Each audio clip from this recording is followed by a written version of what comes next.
هذه ما شاء الله تبارك الله، هذه الجديدة. هذا العرموطي البناتي، هذا الصنف الجديد اللي العام ذقناه وطعمناه.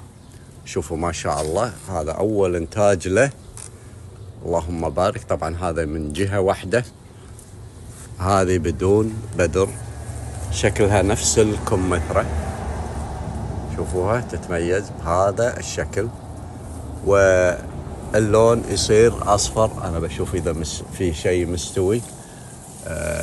نحاول إن شاء الله. والله بعيدة شوية لكن فيها شوية شوك.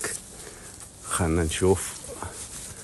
هني في واحدة كأنها مستوية.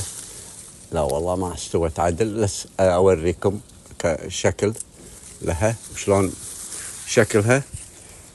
هذه يعني بشهادة الجميع كل من ذاقها يبي منها. هذه واحدة طايحة لونها يصير أصفر، تكون مستوية. هذه بعد لحد الآن فيها اللون الأخضر. هذه بناتي ما فيها بذور، لكن إذا مستوية عسل ودرجة أولى. طبعا يعتبر هذا صنف جديد. شوفوا ما شاء الله، هذه من الداخل بدون بذر.